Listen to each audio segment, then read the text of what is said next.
A team of U.S. anti-terror Marines is reportedly heading to Libya to beef up security for diplomats.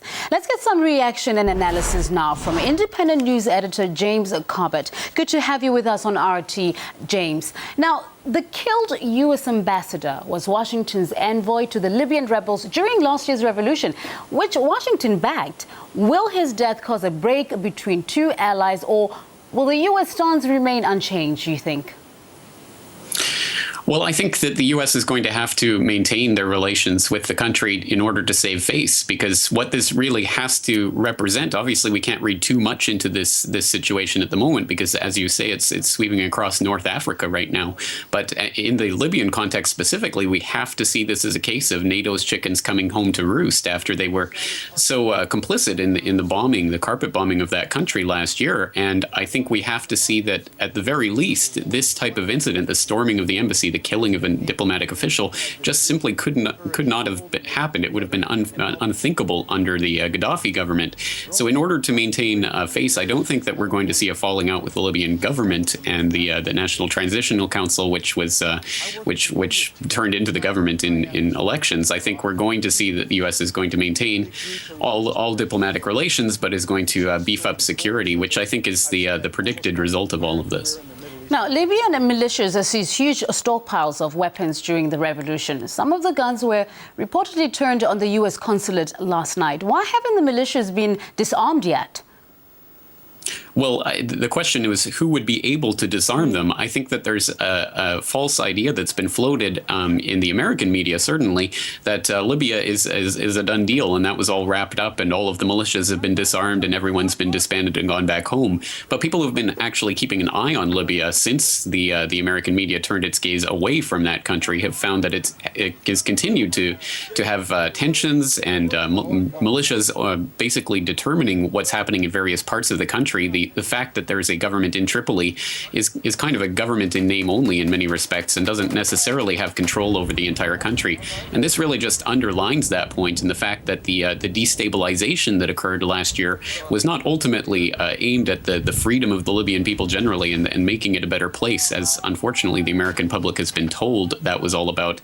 It was more of a destabilization, and this is really, I think, something that we can expect more of in Libya and, in fact, across North Africa as it starts to flare up right now. Let's talk about this controversial film. Egypt's Muslim Brotherhood has called for nationwide protests against the film. Could the unrest spread across the country and the entire Muslim world? I think it does have that effect, and we are starting to get reports now out of Tunisia and other places that these types of protests could be ramping up there as well. So I think this could turn into a major international incident, and we'll have to see what type of reaction would even be possible in this case when it's not clear, even if the U.S. wanted to retaliate for this type of action against their embassies, it's not exactly clear how they would be able to do that or who particularly they would be targeting, unless it was a full-scale invasion of countries, which of course is not on the table. So it's a very politically thorny situation, and I think we are likely to see more of that in the next few days as this continues to spread across the region. Thorny it is. Now, how will these events affect sectarian tensions in Libya, and especially in Egypt, where Christians make up around 10% of the population? Well, this is the ongoing concern, not only in Egypt, but of course in Syria as well, where again the government there is being destabilized even as we speak, and the Christian minority is again threatened with persecution should the Sunnis come to power in or the Shias come to power in Syria.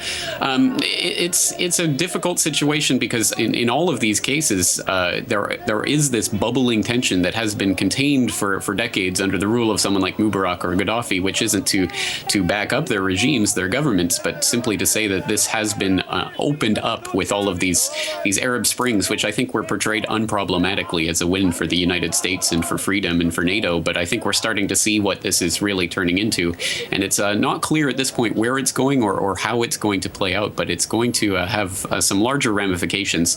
And as I say, I think this is going to be a trend that we'll see flaring up across the region in the coming days. Well, obviously, how the president of America is going to react to this is another thing. They're going to the polls. Americans are going to the polls in November.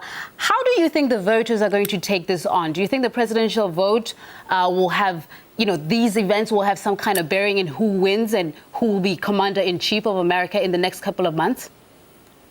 In terms of the events that have played out already today, I don't think it's going to have a deciding effect one way or the other. It really depends what comes in the next few days and weeks if this continues to play out.